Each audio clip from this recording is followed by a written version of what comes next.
Hello, hello. How are y'all doing? Good. At least you think you're doing well. That might change after today. Just kidding. No, I'm just kidding. Oh my gosh. That was so daunting. So we have been in a series called How to Train Your Dragon. Anybody seen the movie How to Train Your Dragon? Yeah? Okay, if you haven't, you're going to see bits of it today, a lot of bits of it. Basically, that's going to be my whole message. It's just showing the movie. No, not really. I mean, a lot of it. At least 10 minutes of the movie, so it's a chunk. I think they're coming out with a new one, right? I think there's like a How to Train Your Dragon 3 or 5 or 17, I don't know. It's coming out because it's like the first one is like resurfacing everywhere, so I think they're gearing up to a new one. So we'll see what that one's about. So Pastor Perry Ann started our series, and she talked about mystery and certainty. Who was here for that? Yeah, that was beautiful. She did an incredible job. And then I love that she kind of zoomed out, right? And she reshaped, for those of you that weren't here, she reshaped darkness, to be honest, in simple terms. And she made the comment that 5% of our universe is what we see. So that's the planets, the galaxies, ourselves, the world. That's only 5%. And the other 95% is dark matter, dark energy. And she made the comment that God created it all, so why would he not be in it? And I don't know how, I don't know where. I could guess, but, it's just so interesting to me that the enemy has claimed the darkness and that we have learned to fear the darkness as a learned behavior. Also because it's unknown, right? And so our brains naturally avoid pain. And so if it's unknown, there's high chances that you might hurt yourself. So we avoid it. But it was fascinating to me that she said 95% of this universe is things that we don't see, and God created it all. And I've just been meditating on that because that changes everything, right? When you have the darkness reshaped for you, and God's in the darkness, why not explore it? Why would you not want to be in it? Why would you try to avoid to go there?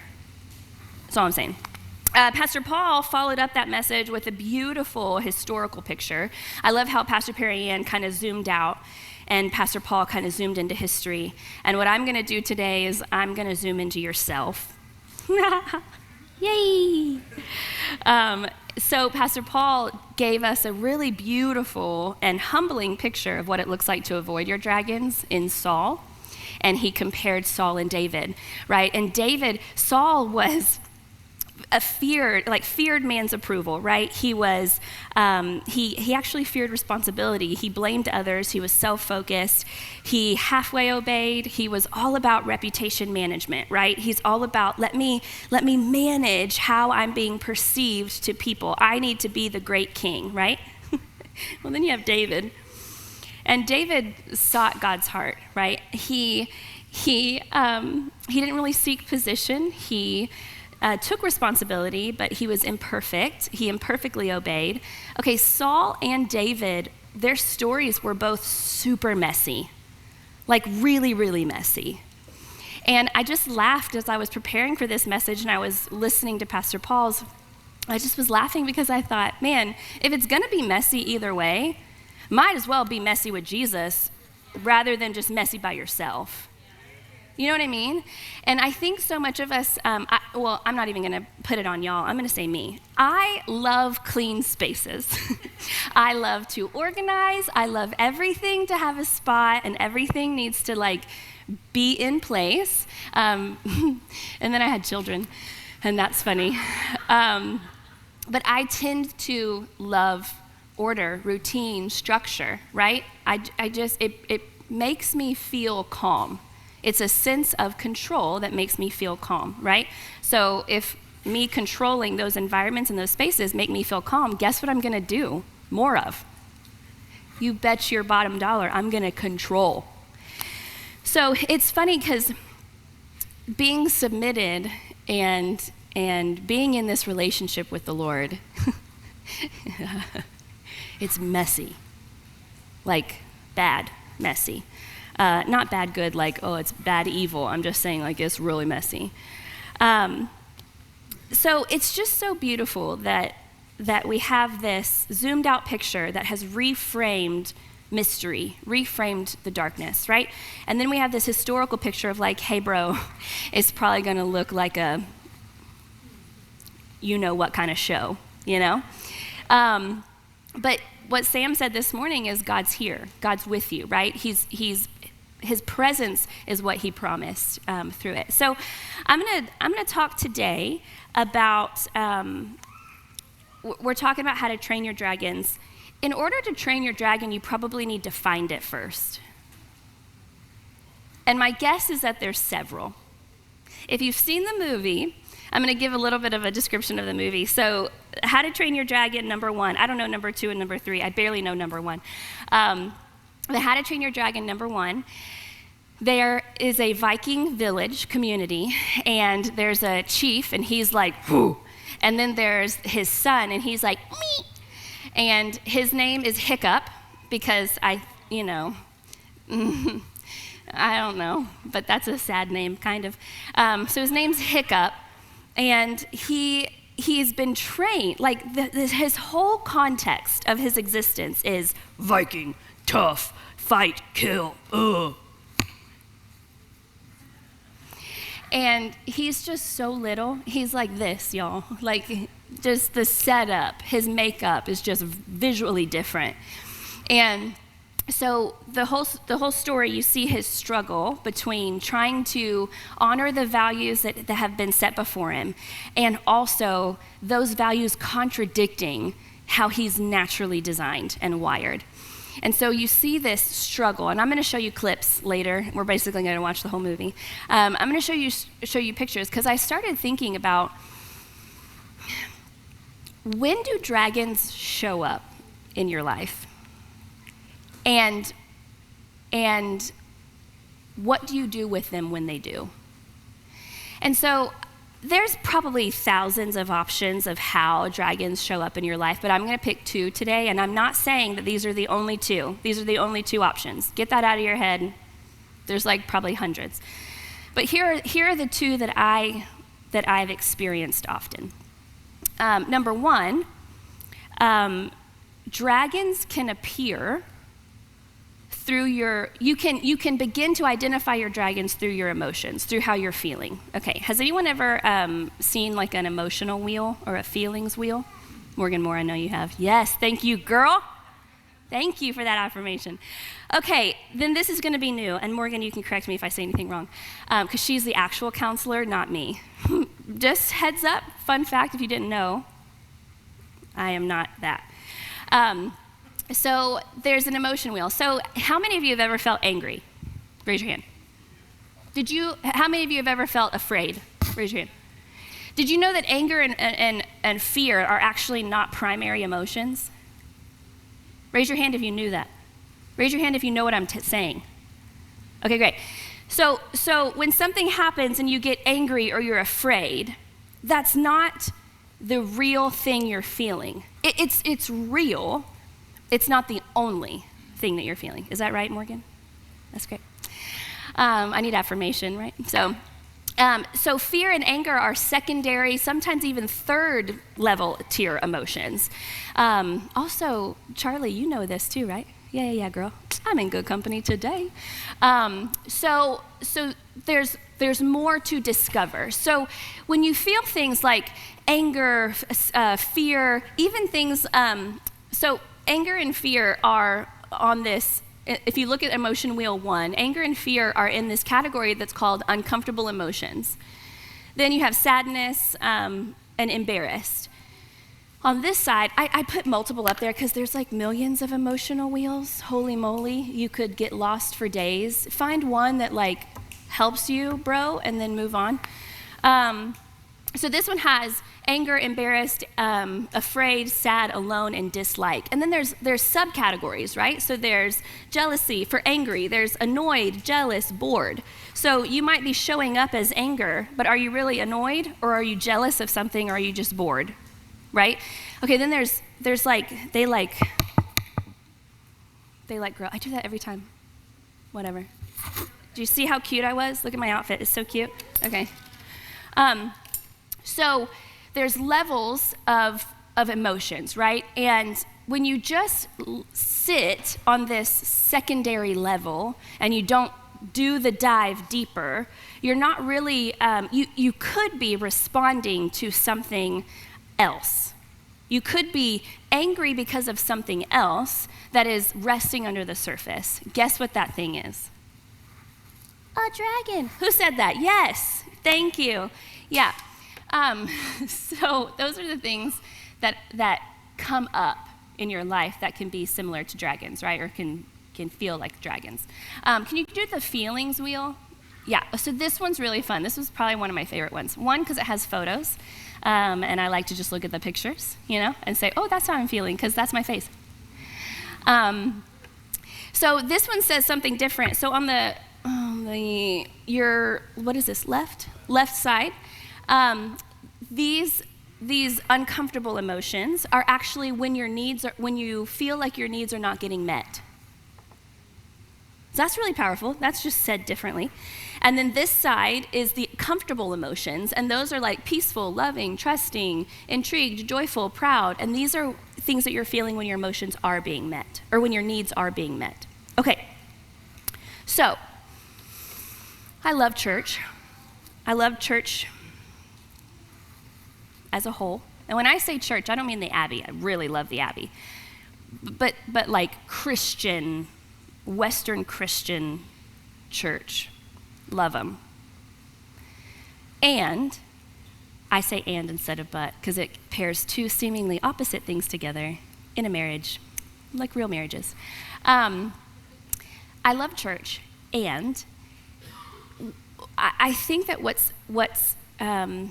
I have perceived is people have taught you how to go down into your emotions, right? How to explore. Okay, so like for an example,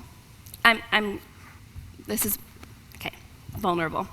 Today, I rewrote my message 7 times. I rewrote it again last night. It was like a theme. I thought about rewriting it this morning. And then I'm sitting here and I'm like, well, Lord, I'm not following my structure, so it's like a journey for you and I to discover together, and we'll see where we end up. I don't know. This is making me feel afraid. If I had to diagnose how I'm feeling in this moment, it'd be afraid. It would not be confident. So if I look at being afraid, and I think one of the categories on there is insecure. Yes, insecure. And then apprehensive or suspicious. I'm apprehensive because I'm afraid because I'm insecure. I am unsteady. I'm not confident in the direction or the flow of today. Okay, I also feel like because I don't have confidence and clarity, that means I can be misrepresented, or I can misrepresent the content. You could say I have a fear of man. Okay, if we wanted to Christian label it, right? Oh, Tab, you have a fear of man. Like, be free. Ugh. Sure, probably fine, some of it. You could also say, I have a value of being a clear communicator and representing the message well, communicating the message well. I think sometimes we stop at the fear of man part, and we don't ever identify the value that started it all in the first place, right? So I've been on this journey, and I'll tell you, if you don't love talking about emotions, sorry, I should have said this at the beginning. If you don't love talking about emotions, if you don't love doing any kind of deep dives into your feelings or emotions, if you don't want any self-awareness or any growth at all, you can take a nap for the next 45 minutes. And honestly, if you haven't done if you're not interested in it at all, I would probably encourage you not to ever become interested in it. Because if because it's messy. And if you haven't started the journey and you've made it this far, it's probably easier to not start, to be honest. If you want easy, don't start. If you already started the journey, keep going. Don't stop here. But if you haven't, take a nap, bro. Go home. We're also probably not the place for you, because this is where we're going as a house. Like, when we do series like How to Train Your Dragons, this is like we're communicating a value that we have. You know what I mean? So if that makes you uncomfortable, my guess is that you're going to be uncomfortable more often than not in this house. So I started. It was like the Lord took me down this journey of, I love to criticize myself too, right? I have a voice in my head saying, be better all the time, do this better all the time.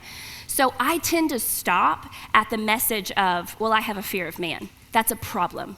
That's my problem. So I just stop and then I try to fix the problem. So rather than sitting with it and saying, in the dark places, right? I try to shine the light on the problem. I try to interrogate it like an FBI agent. I try to eradicate it. Okay, there's a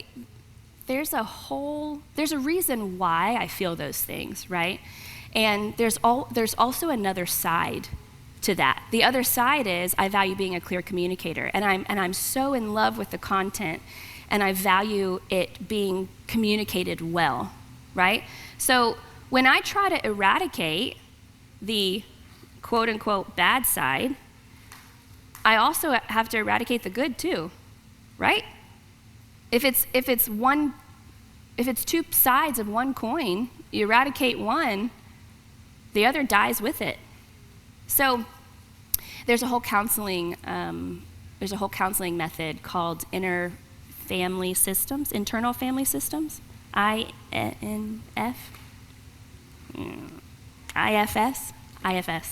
internal family systems. Okay, cool. And basically, it's this idea that there are parts of you. Not let's settle your heart down. I'm not saying multiple personalities. That's a different thing. I'm saying parts of you. And like, for an example, part of me wants to be here right now. Part of me wants to be at home sleeping. That's a part. I'm not saying that's true. I'm using it as an example. I want all of me wants to be here right now, so don't get crazy. So what it is it's this whole belief system that there are times in your life where you feel anxious, afraid, embarrassed, ridiculed, and the message that you've received about that moment, you have exiled a certain part of you that was showing up in that moment, because you got a negative feedback or it identified that you were in an unsafe space, right? It was not received well. So you have this exiled piece, and then in order for that exiled piece to not come out again, you have to have a guardian. So then there's this guardian piece of you, part of you, that gets established, and they have to be the ones that are keeping that other part of you in line or distanced. Okay, I'm gonna say that a different way. I have a value of communicating, right? More often than not, I have had experiences where I have failed at communicating. I've been misunderstood, and I've been actually told I need to work on my communication. I need to remove these phrases or languages or words or approach out of my life. I need to totally remove those because they've gotten labeled as bad, terrible. So that could easily make me want to shut down that piece of me, right? Well, when I shut down that piece of me, all the good that existed also is shut down as well. So I don't get to access the creativity, I don't get to access the freedom, I don't get to access the joy, I don't get to access any of that is being housed in that. Does that make sense? Okay. So in this process, this emotion wheel is so cute and colorful and simple, and it can help you if you don't love diving into emotions, if you don't feel like you have the tools. This is just one practical tool. I also encourage you to get a guide through this. I encourage counseling, therapy. Also, God is a good counselor. That's like one of his names. I don't know if you remember that. It's one of his names. But he's like really good at it. Sometimes that's harder. That's easier said than done. So if it's a space that is uncharted waters for you, having a guide to help you navigate through some of the preliminary waters can be helpful. And then God will also be in that with you and take it from there. Some of you, your spouses can easily be this on a surface, like on a basic level, because they're the ones with you often, or your work friends or whoever. So I encourage you to get a guide through this, but I also encourage you to walk the walk. I encourage you to take the step into the dark and just start, because it really is beautiful. What Pastor Periana said before, quoting Carl Jung, when we go into our shadows, there's gold hidden in our shadows. And I think so many times that we just get stuck in this feeling of, well, when I dive into this, I'm going to identify that I have a fear of man or whatever. And then it's going to be wreckage. Like, I don't know what to do with it when I get there. Okay, there's more. You go further.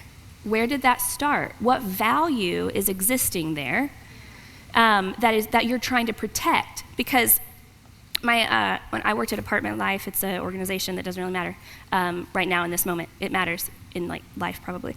But we had like a terrible turnover, and the way in which it happened was wrecking and awful. And we had a new boss, and that new boss started at the same time that I got promoted to be like the vice president. And so that new boss came in, and he knew that he had to reshape our culture, because our culture was damaged at that point. Nobody trusted anybody. Like, we all were backed up into a corner with guns aiming at each other. Like, it was rough. And so he came in, and on one of his first days that he came in, I almost did this today. I almost pulled out the whiteboard because I love drawing, but I didn't. So he did this exercise where he put values, and then he drew a scale. There was one line here, and a line all the way across, right? So he had two things, like, I'm going to say a simple one, sleeping in late in the morning and getting up early. Okay. And then he had some of like, organizing and like kind of type A. Everything's like well cared for and organized, and this is kind of like go with the flow. Okay, so you're seeing how these opposite values are being shaped. Okay, you can do it with anything.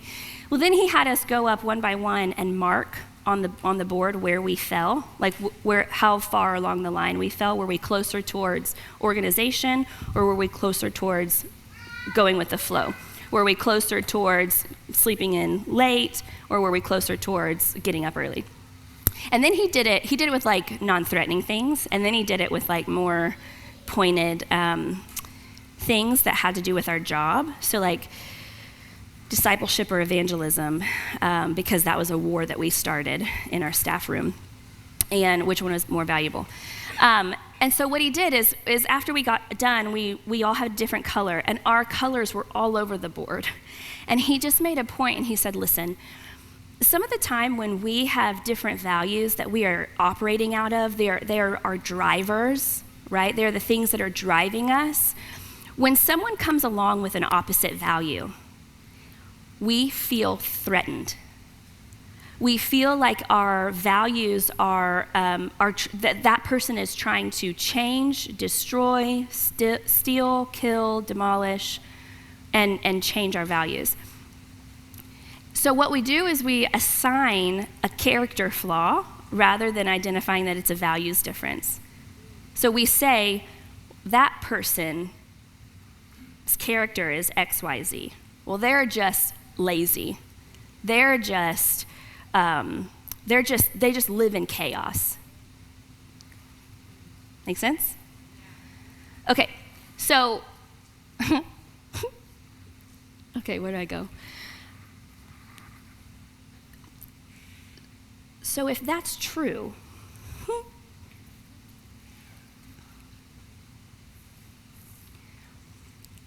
like where else have we done it? So this is just my personal journey, okay? I'm not going to lump y'all in with me today. Well, not right now, maybe later. This is just my personal journey. So again, once you start the journey, probably don't want to stop because you'll just end up in a mess. Keep going till you find the gold, right?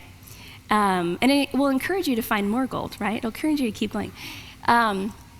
So I am a high observer. I have a high observation skill. I love to watch and assess. Okay, well, then also, I live with the belief that I'm wrong most of the time. So when I'm observing somebody else and I'm obsessing, I'm not obsessing, I'm observing and assessing what they're doing, I think, oh, I must be wrong. If they show up different than I do, I'm like, oh, I must be wrong.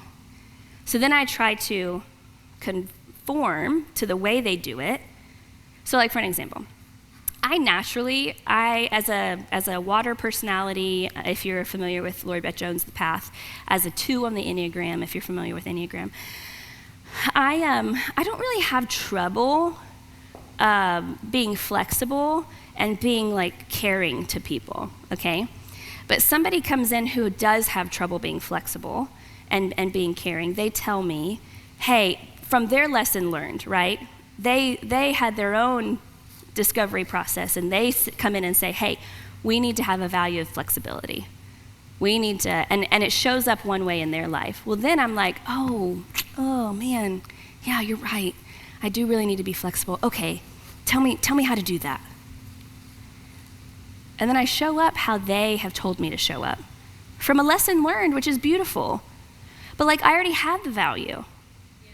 And I didn't need to show up like them. I have the value. But now I'm being told, I'm perceiving that I don't have the value because I didn't show up like them. So now I'm like, oh, I need to change. Well, then what happens is something comes along and I think I'm doing really good at being flexible, and something comes along and tells me something different. And I'm like, wow, I feel threatened.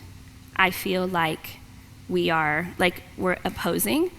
And because I've become rigid, right, about how to show up in that way.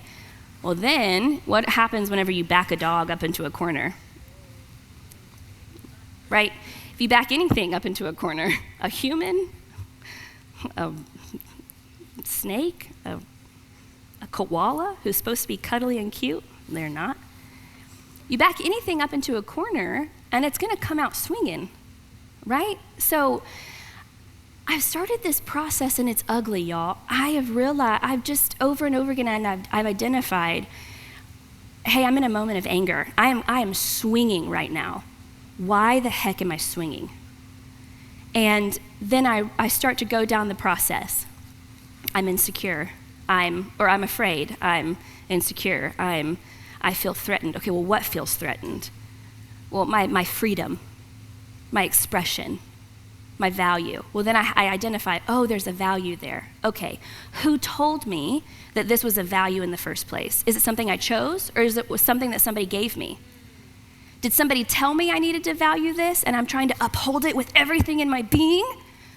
Or is it something that is just something that God has given me to value? Those two are very two different things, right? Because you can be given a value and it's not, like, oh gosh, I can't even pick one without it being racy. Yeah, I'm not even going to, y'all understand. I'm not going to give you an example.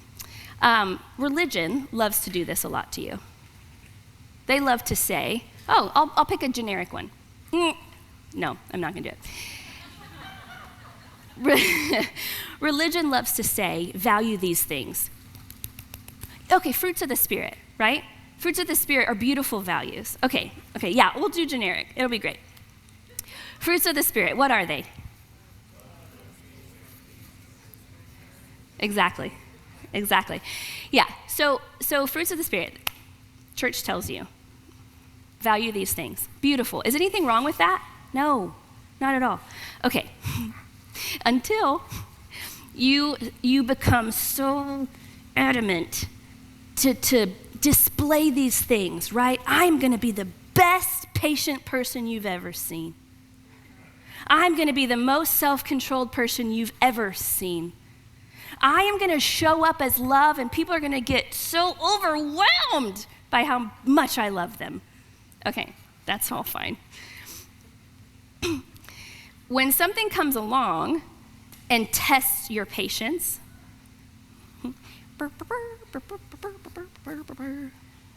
backed up into that corner. Okay. So having patience and the fruits of the Spirit is not a bad value. I encourage you all to have those values. Let the Lord give them to you. Let the Lord deposit those things to you and let him grow them in you so that you pour out from those things rather than trying to stuff that stuff in your cup anyway. Does that make sense? So if you're in a moment where you're experiencing this, stay curious. Curiosity is such a gift. Like, it's so beautiful. I have a lot of quotes about curiosity, and we can bring this up. My favorite one's in the middle. Doesn't that guy, he's the most interesting man in the world or something? He's like, stay curious, my friends. I love him.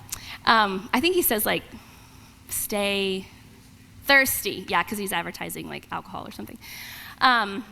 Also, you could, anyway, never mind. So I love these quotes. Curiosity grows from a deep-seated belief that when you don't know, that what you don't know is more interesting than what you do know.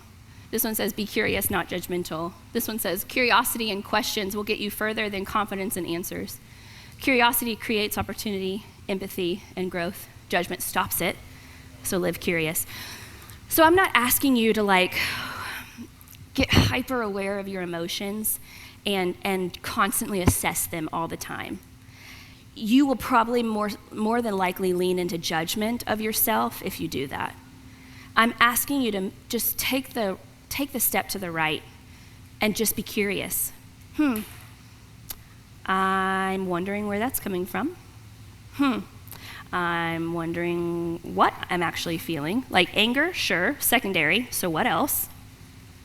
And then going deeper and saying, okay, what's the value here? What feels threatened in this moment? And then where did that come from? Where did that value come from? Do I want to keep it, or do I want to exchange it for something different? For something that's more in line with who I am. I was meeting with a friend for lunch a couple weeks ago, and she's married. She's newly married. And she's beautiful. I think she's a 7 on the Enneagram. Anybody know what that is, a 7 on the Enneagram? Okay, it's like full of life, energy, like just super in love with wanting to have experiences and not be thwarted, okay? Anybody know what a 1 on the Enneagram is? They are more like, I like things ordered and structured, and they run their life by good morals, right? So like, I just want to be in the right, you know? So they're evaluating everything through that. She, in the conversation with me, she was showing up as both, which was really interesting, because in one side she was saying like, oh, I want to do this, and I don't want to grow up. I want to have. She was just speaking a lot of freedom desires, right? And on the other side, she was saying, oh, but I have to do this. I have to be responsible, and I have to. And I said, man, friend, I'm not going to use her name. You are showing up really interesting to me right now. And she goes, what do you mean? And so I just explained a little bit about like some of the phrases that she used. And I said, you say that you get mad at your husband when he's like vegging out on the couch and like taking a break and resting. And you're like angry. And I'm like, why? She was like, well, and she's very intuitive, which is like beautiful. It's like the best kind of conversations to be in. But she's like, well, I guess part of me just like, I wish I could do that. I'm jealous. I wish I could do what he's doing. And I'm like, okay, who says you can't? She's like, well, somebody has to make dinner.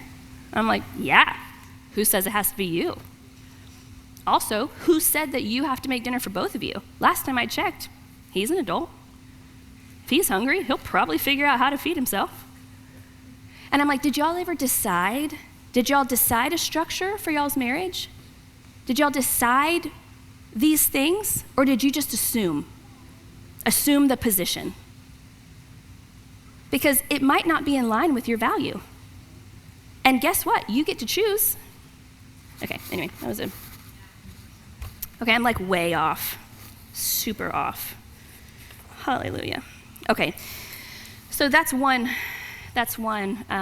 way to do it. And honestly, it's not a fast process. Like, being intuitive and learning yourself is not fast. When you do, because you're going into the dark spaces of yourself, right? And when you do, guess what we've already found out? Jesus is there. So you learn more about him too, which is beautiful. It's a double win. You're discovering the gold in yourself. You're also discovering more of the gold in him, which is beautiful. The second thing that I've experienced is just entering into a dark season where something has been a catalyst that has moved you into a really dark place. And we're reading a book right now called Riding the Dragon. We've been reading this book. I'll be honest with you, I've skipped around to chapters. I haven't read the whole thing. But it's talking about riding the dragon. And I found it so interesting and so helpful. If you have found yourself in a really hard season, or if you have found yourself in a dark place where something was the catalyst and you're trying to navigate through it, this is really helpful. But I'm going to read a couple of excerpts for you. This one's called Engaging the Spiritual Darkness. So most of the trouble we encounter is avoidable. Wait, hang on. I just want to make sure that's what it says because my sticky note's covering it. Yeah. Most of the troubles we encounter are avoidable. Professional helpers and healers recognize this, practice ways to prevent their own slide into darkness, and they try to teach us ways to avoid unnecessary suffering. However, sometimes the sense of helplessness, confusion, loneliness, and near despair we encounter at periods in our life is unavoidable. This spiritual darkness is not mere sadness, nor is it clinical depression or the result of poor coping skills. It is an existential confrontation with ourselves, the human condition, and with what and how we believe about life, fate, and death. And for some of us, it is an existential confrontation with what we believe about God. Spiritual darkness may have a very discernible preceding event. So loss of a spouse, a dear friend, realization of childhood abuse, dramatic decrease in the confidence others place in you, a parting of ways with a close friend, a serious illness, infidelity that undermines marital trust, a job loss, or repeated misunderstandings or hurtful comments by someone you love. These are several of the common triggers. I'm going to read on to say, spiritual darkness is an awful experience to encounter and go through, but just as important, it is also an unasked for and unusual opportunity to be graced with radically new ways to relate to ourselves, others, and even to life itself. There's a Persian proverb that sums it up well. If life throws you a knife, you can either catch it by the blade or by the handle. The question is, will we recognize and take this opportunity, or will we only focus on the suffering and miss the opportunities for radical inner change that this spiritual experience offers? My sense is that most of us don't let the possibilities blossom in the darkness. Instead, we hold on to our loss, we run away, we medicate ourselves with work, alcohol, religiosity, or live out of bitterness in such a way that everything is tainted. This process it says, but the personal pain and the unlived joys and peace that could have developed in this new season of learning, or maybe even more accurately, unlearning, are nonetheless devastating. That sounds heavy. When Dom and I lost our daughter in 2019,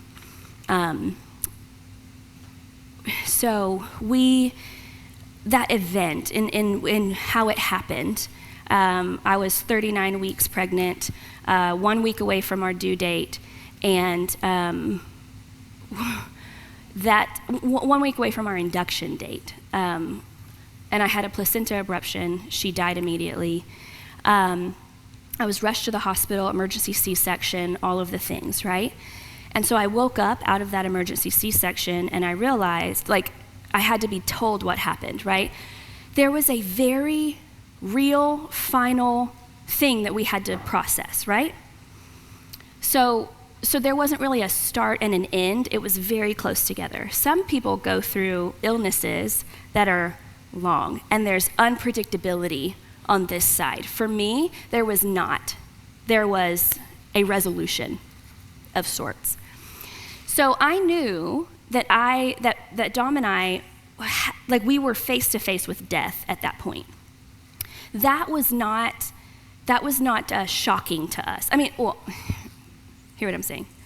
Obviously, shocking. But realizing in that situation that we were going to have to face death, that was not shocking.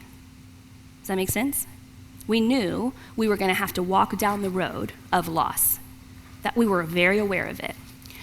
What I didn't know, the road that I didn't know I was going to have to walk down, is this road over here that came out of nowhere. This was the loss of everything that I had ever established and thought was true. We came face to face with having to question everything about life, death, ourselves, humanity as a whole. There was a season where I was just like, forget all y'all. Like, it was heavy, right? And the hardest part of it was going down the road of, well, what the H, God? Like, who are you then? If you're not going to show up how I need you to show up and how everyone has told me that you would show up in this, well, then who are you? And what are you here for? And what good are you? That road, completely unexpected. What that road discovered, like what I discovered on that road is all the things, right? I love to control my environment. I love to control everything around me. I thought that I was really good at being present and helping people. I didn't realize until I'm sitting in my living room numb, and I had like meetings on the calendar to like meet with certain people, and I was like, yeah, well, that's not happening. And I just remember thinking, oh, I can't even meet with myself right now. I can't even, how in the world did I ever think that I was good at meeting with somebody else and fixing their problems? Because I believed that I was fixing their problems. That's the thing. I believed genuinely that I was called to be a fixer. So it was wreckage. So then I had to go down the trail of like, okay, well, where does this value come from? Now, I didn't do it in that moment. I sat there in the now, and I was like, well, this sucks. Like, I was present, right? Because the present was all I had. I had no capacity to process the past. I had absolutely less capacity to process the future. I couldn't even dream. I lost all. So people would come up to me and say, oh, are you can have another daughter. What? Oh, stop. I'm not in a dreaming phase right now. And that's not helping me. That's not actually going to help me, because there's something in the now that is necessary, and I just have the capacity to be here.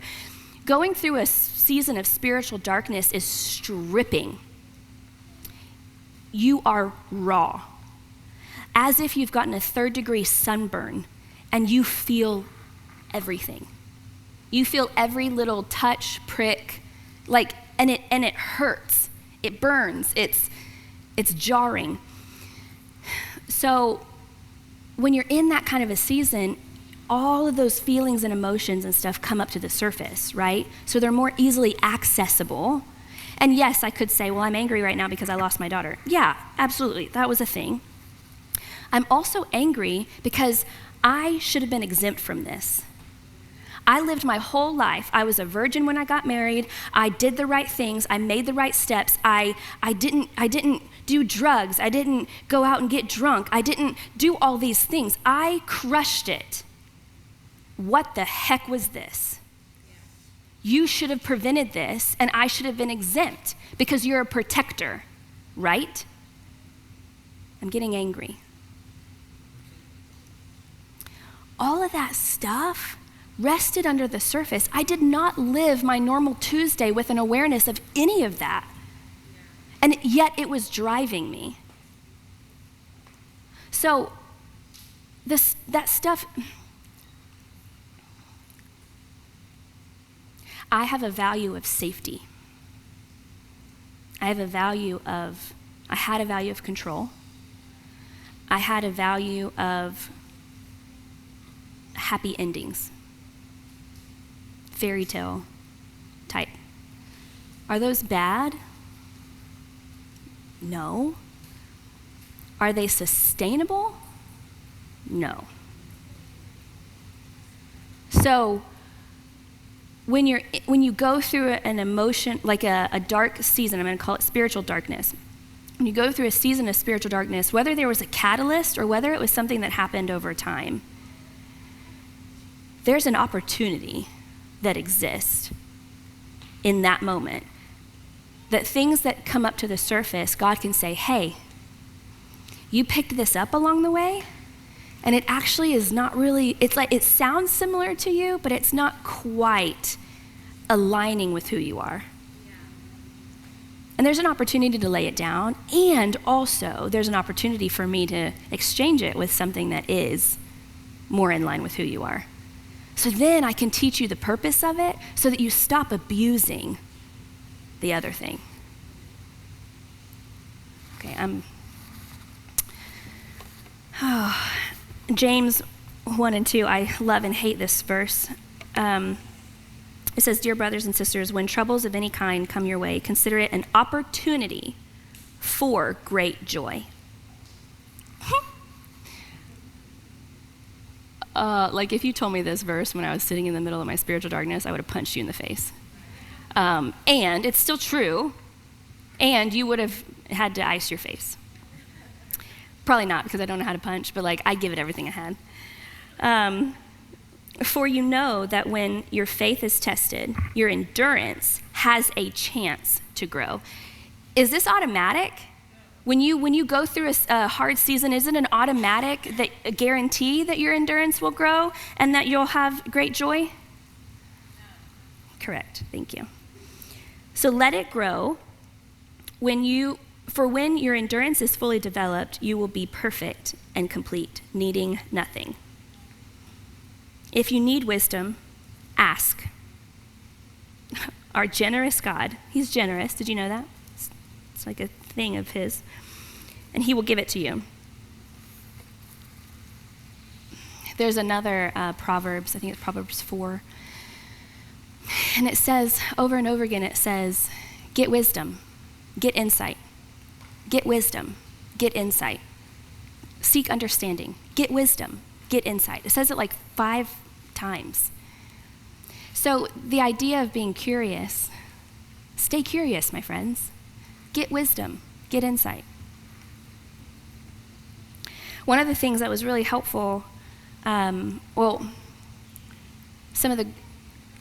and Dom, we chose to seek the opportunity for great joy. We also chose for our endurance to have the chance to grow. And it was messy. But one of the things that we learned is that we're not as capable of doing stuff as we thought we were. Our schedules were jam-packed before Emmeline, before we lost her. And then, we took a season where no one was asking us to do anything because they felt bad for us, and that was a gift. But then we got a little stronger, and our schedules picked back up, and we were busy. Well, then my mom gets diagnosed with cancer. You're sharing it. It's already shared, right? And me and Dom had a conversation with each other, and we said, listen, if we've learned anything, it's number one, how incapable we are of handling anything and fixing anything. Number two, we've understood the power of presence. Mom doesn't need me to fix anything for her. I won't be good at it anyway. I've already learned that, clearly.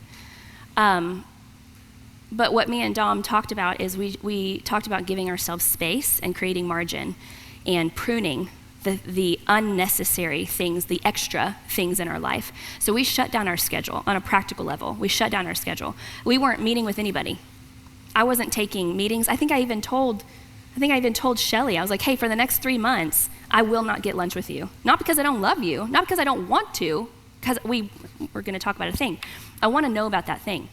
At the same time, I cannot guarantee that, because I was aware that what was coming around the corner was a massive load of the unknown. And housed within the unknown were some of the things that are known, like this is going to be emotionally heavy. This is going to be unexpected. At any time in life, we might have to drop everything in a drop of a hat and recalibrate or adjust. I'm glad we did that, because 100% we had to, we got a call and said we have to be here. We got a call and mom broke her back, so we had to stop everything for the day and take her to the hospital, and I was there for 2 days with her. So we created space for the unexpected. It might be necessary if you find yourself in a season that is bringing extra amounts of unknown. Cut some things out. Give yourself some space. Maybe prune a little bit.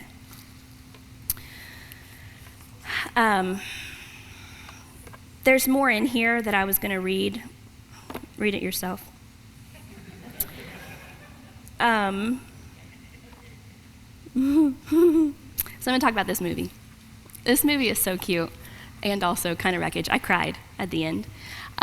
So I'm going to kind of do an overview, and then I have like several clips, and I'm just going to make a couple of points that are like, oh, that's so great. Thank you, Lord. So this guy, Hiccup, he looks like super cool there. This is the second movie, I think. This one right here on the, what is this? The right, the left? Your left. That one I think is from the second movie, whenever he gained some armor. But the other ones are from the first movie, and he's just the picture of unguarded, undefended, and fully present, and it's just beautiful. But he is the son of the chief, and he's bound and determined to follow the values that have been laid before him and to exemplify them really well. And so through a series of events, he catches a dragon called a night fury. The night fury is one that has rarely been seen because of its dark nature at night. And so it hasn't been recorded. Like, nothing about it has really been recorded other than like run away. So through a series of events, he catches one. And then I'm going to show you the scene where he is telling himself, he's wrestling with the values he's been given and the values that he contains. So let's watch this.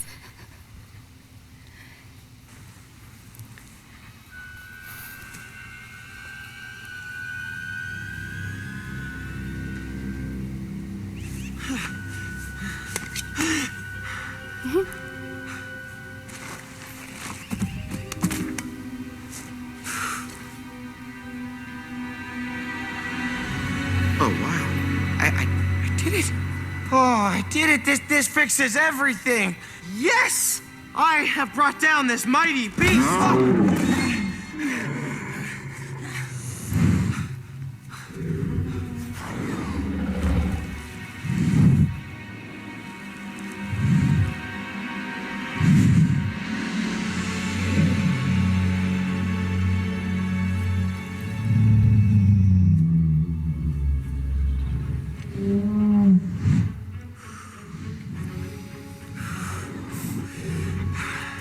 I'm gonna kill you, dragon.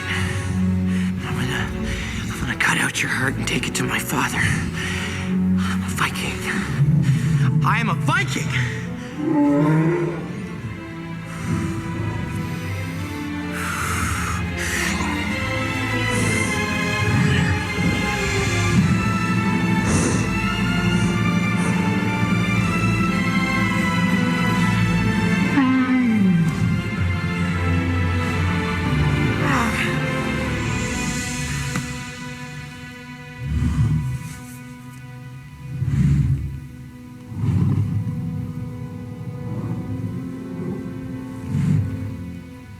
I did this.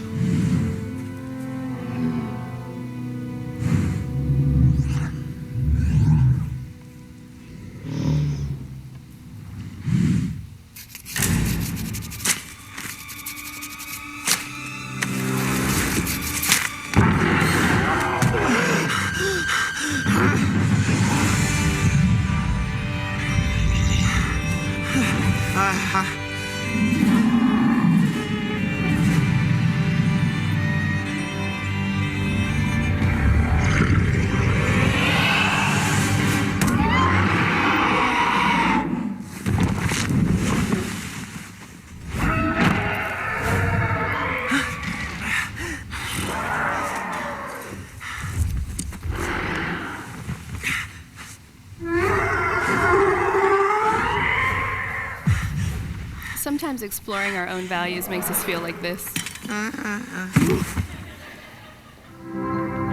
So there's one of them that has like subtitles in there, and when the dragon yells at him, he said, "You damaged my fin tail, my tail fin."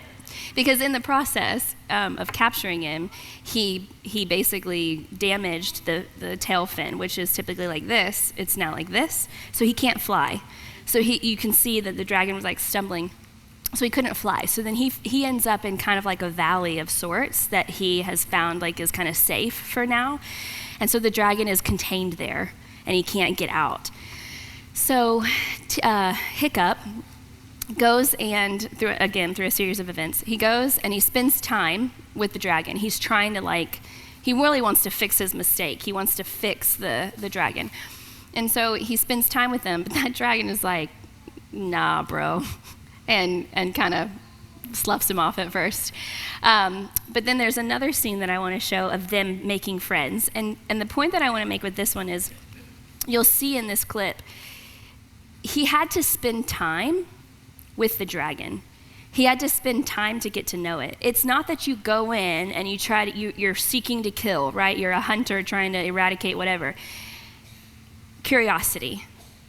You approach the things inside yourself with curiosity, and even the things inside other people with curiosity.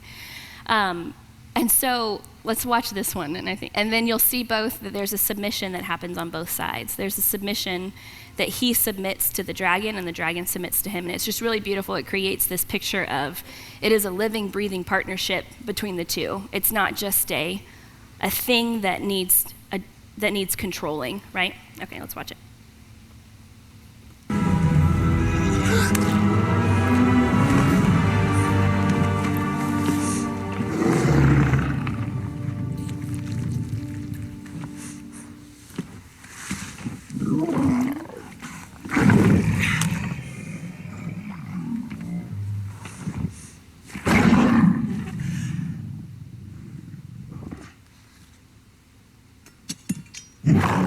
Unguarded, undefended.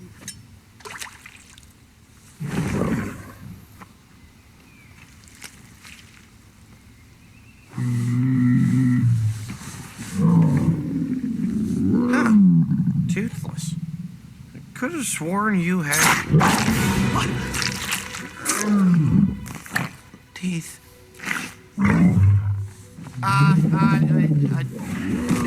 No.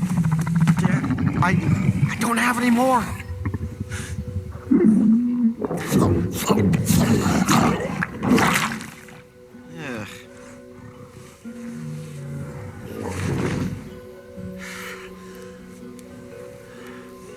Ugh.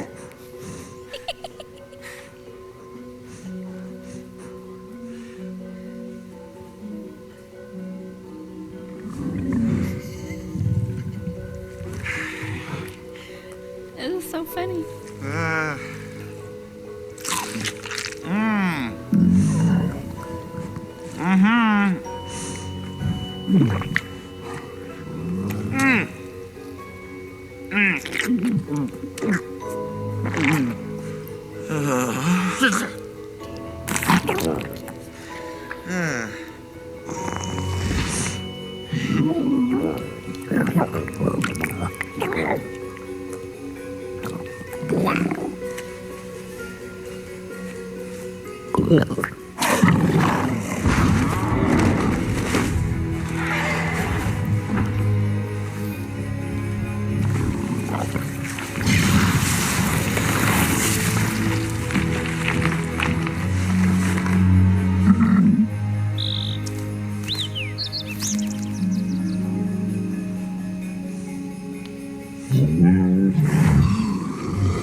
It's so cute.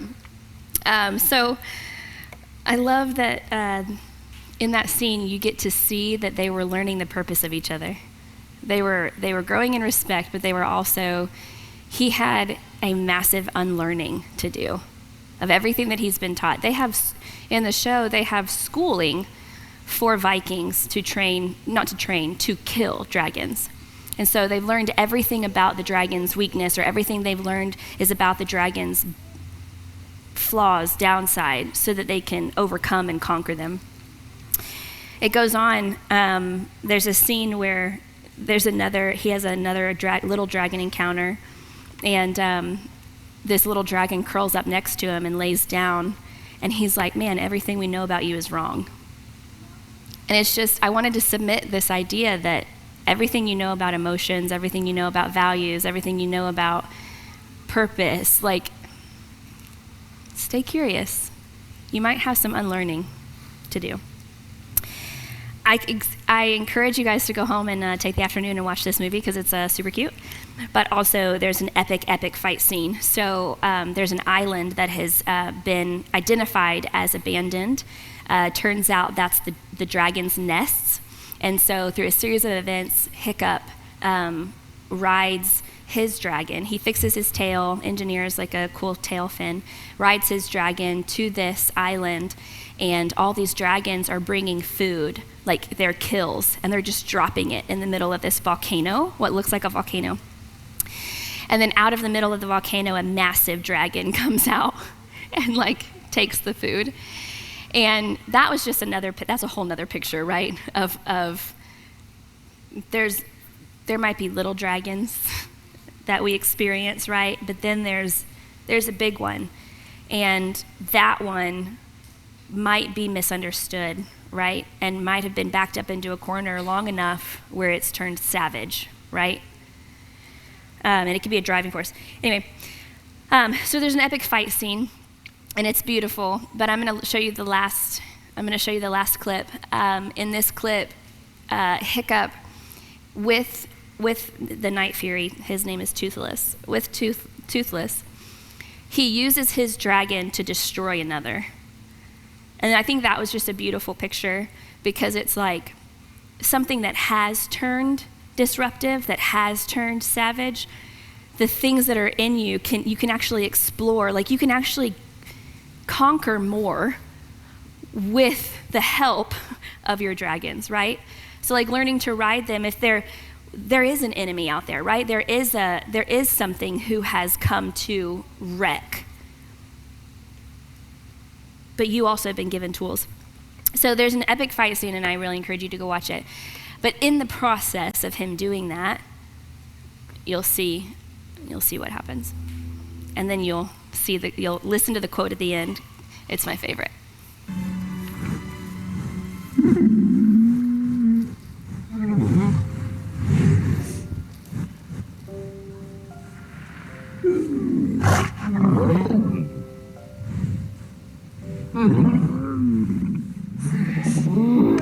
Hey, Toothless.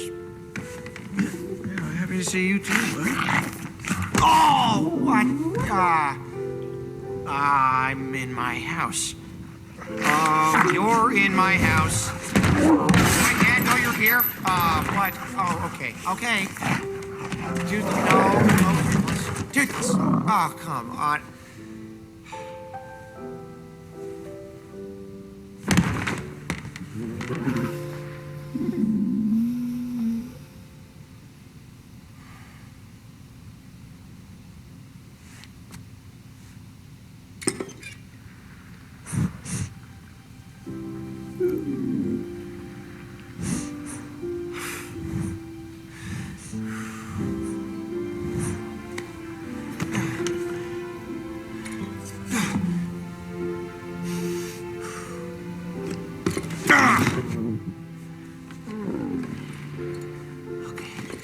Thanks, bud.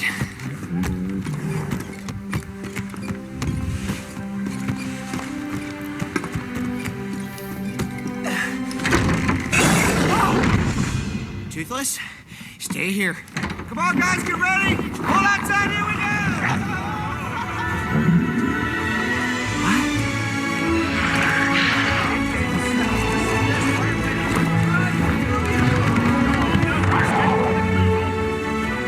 I knew it. I'm dead. No, but you gave it your best shot. So, what do you think? Hey, look! It's Hiccup!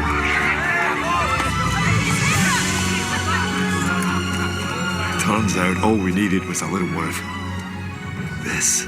You just gestured all of me. Well, most of you. That bit's my handiwork. With a little hiccup flair thrown in. You think it'll do? I might make a few tweaks. That's for scaring me. What is it always gonna be this way? Because I could get used to it. Welcome home. Night Beauty! Oh, get down!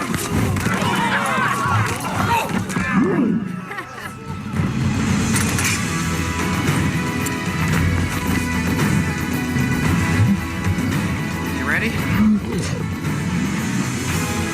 This is Burke. It snows 9 months of the year and hails the other 3. Any food that grows here is tough and tasteless. The people that grow here are even more so. The only upsides are the pets.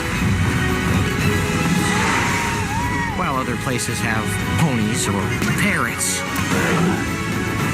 we have dragons.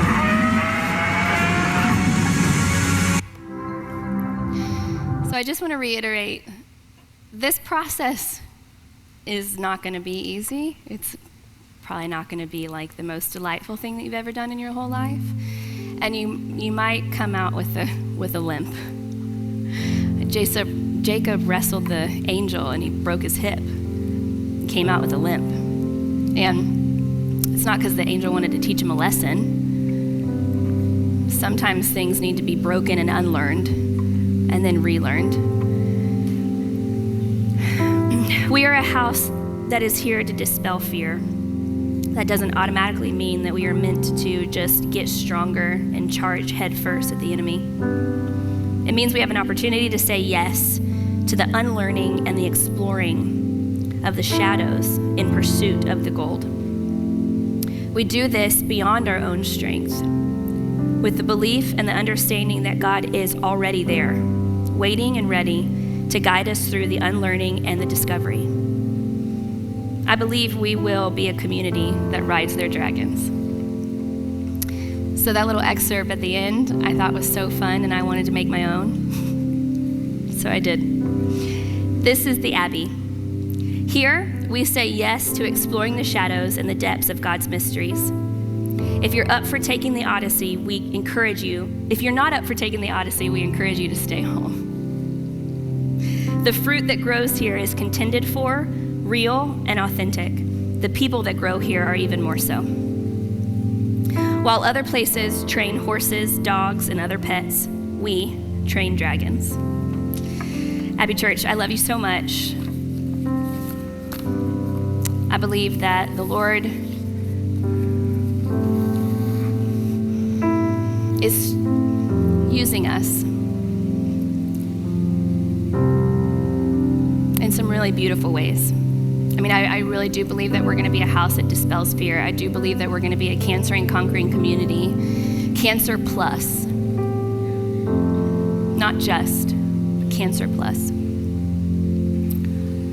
But I believe that we're going to do that in a way that doesn't look like trying harder. It doesn't look like shaming ourselves, beating our heads over, like beating the Bible over our heads and trying to just get better, get stronger. I think it looks like unlearning some things, being willing and to be open-handed and just say yes to going into the mysteries, and not trying to bail out prematurely, not trying to run out of those places. That's going to look really messy. So if we're all doing this together, it's going to be so messy. Loving each other in the process, loving those that are in process. Right? That's going to take a different caliber of relating to each other. But I think we can do it. I love you. We love you, Lord. Amen. Have a good week. You can go.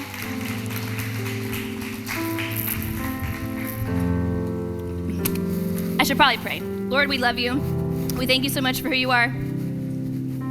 We thank you for what you're calling us to do, who you're calling us to be. We also thank you that you're present with us in it all. So Lord, right now we open our hands to you. For those that want to, we say yes. Whatever it looks like, whatever it sounds like. We know that there's gold, and we know that you don't waste anything. So anything that we give to you, you won't waste it. So Lord, we give you everything. In Jesus' name, amen. Okay, now I love you. Now you are dismissed.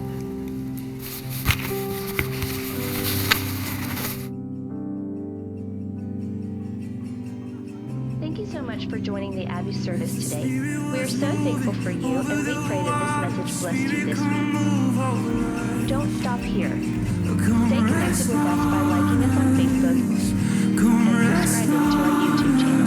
As the Spirit was moving over the water, Spirit come move over us. As well as stay engaged with our Abbey community. You can also support the Abbey through giving on any of our platforms. We are grateful for your continued giving to help us reach people around the world and grow the kingdom through local and international missions. Thank you again for watching. We love you, and God bless.